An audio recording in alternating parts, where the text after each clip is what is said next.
we're back again with some more fermenting information, fermenting vegetables, culturing vegetables. I really hope that you're enjoying the videos, that you're learning from them.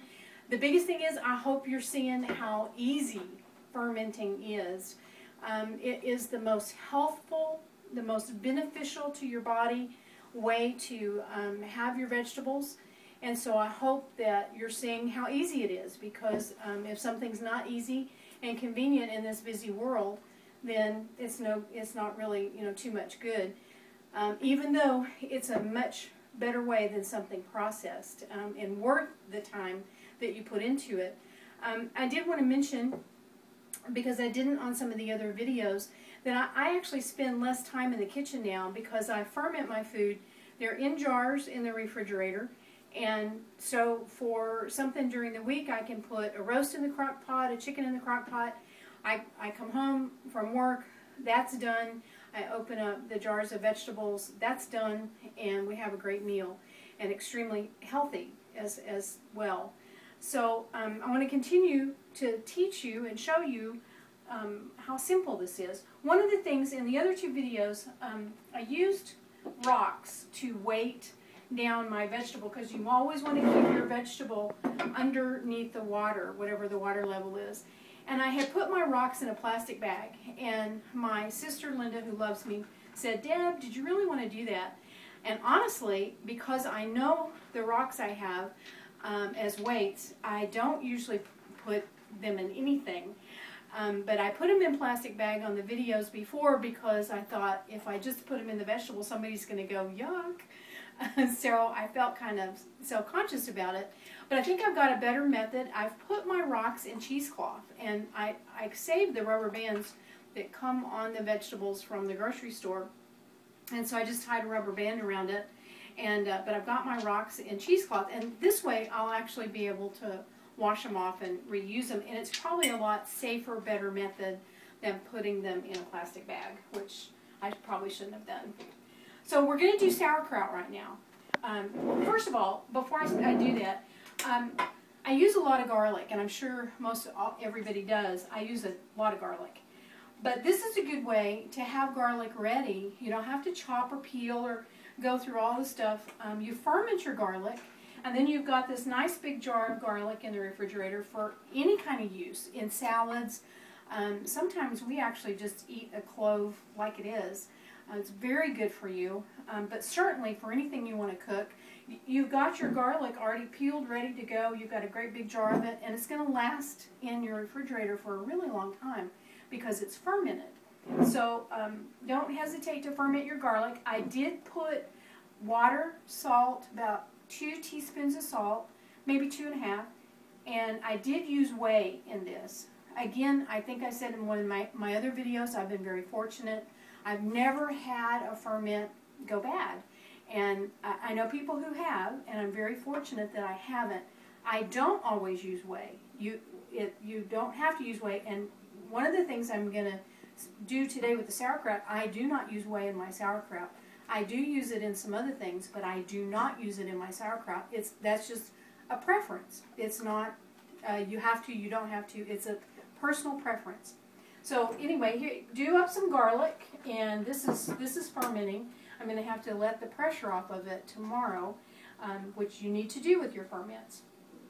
So what I did was I took a head of cabbage, and I use a mandolin. I have 2 mandolins. I have a really nice one from the Pampered Chef, and I have a smaller one it's nice too. So I have 2 mandolins because I like my cabbage really fine, really fine. And this bowl was pretty well full of cabbage, and I put about 2 to 3 teaspoons of salt on it, and I pounded it down. I pounded it down real good. And the reason you do that is that cabbage fibers are stronger. They're cruciferous, so they're stronger than anything else, and you're not going to get rid of your fiber, but you're just helping to break it down and get some natural juice. And I've done that by pounding my cabbage down. I saved 2 leaves, 2 of the whole leaves, so that I'm going to use them on the top. And all I do is I have my clean jar, had a little bit of water in it, and again, my cabbage is already salted. I'm going to put my cabbage in the jar. I'm using 2-quart jars because, first of all, I like the room at the top so that, because they're going to bubble and expand with the carbon dioxide that comes off of the fermentation process. And I like to have 1 big quart jar in my refrigerator than a lot of smaller quart jars. And again, with fermentation, you got to taste it. I like my cabbage, and I'm pushing it down, and you're going to see as I push it down that it's got its own juice. It's got a lot of its own juice right there. And that's what you want. That's another reason, you know, to get it really well pounded down, is that you want a lot of juice, and you always want your vegetable under the liquid. So I'm going to add a little bit more liquid.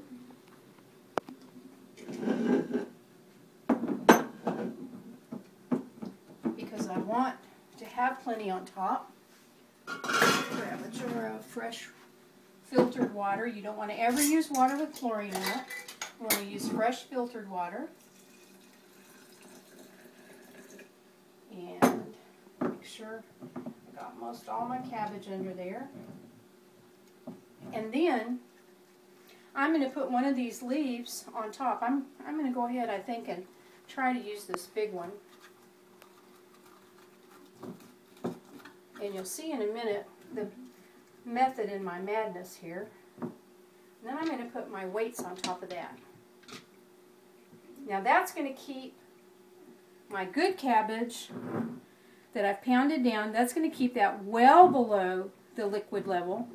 That's going to have my leaf on top that supports my weights, so that all the cabbage that I'm wanting, my actual sauerkraut, is underneath. I don't need that leaf. And I'm going to put the lid on the jar. And I'm going to leave this for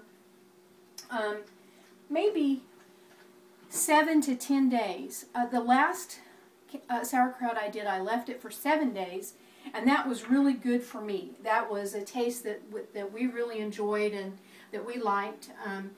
Everything depends on your room temperature, and it depends on, of course, you know, the cabbage. But I'm going to say room temperature is one of the biggest factors. The lower your room temperature, and right now this is January, the lower your room temperature, the longer it's going to take. My room temperature stays around 69 to 70. So I'm going to say that probably 7 to 10 days is going to be good. But I'm going to check it. I'm going to taste it. I have a plastic fork. Try not to use metal with any of your fermenting stuff. I'm going to dip down and taste my kraut. It's going to turn a pale color, like a pale yellow, as it ferments, which that's fine. That's not a problem. And always remember, if you get anything on top of your ferment, like maybe some kind of scum or, you know, white foam looking stuff, all you do is dip it off. Everything that's underneath the liquid is good. It's nothing wrong with it. Don't be afraid of it. That happens, and because there's oxygen in here. Hopefully the gas will take the place of the oxygen. That's what you want. So you want to let the pressure off so that all of that, you know, escapes and gets the oxygen out. But I'm going to leave this about 7 to 10 days. And I hope you're making kefir. I always have kefir going on the cabinet. I hope you're fermenting vegetables. And I hope that you're enjoying this. So let me know. Make a comment on the video and let me know if it's okay for you.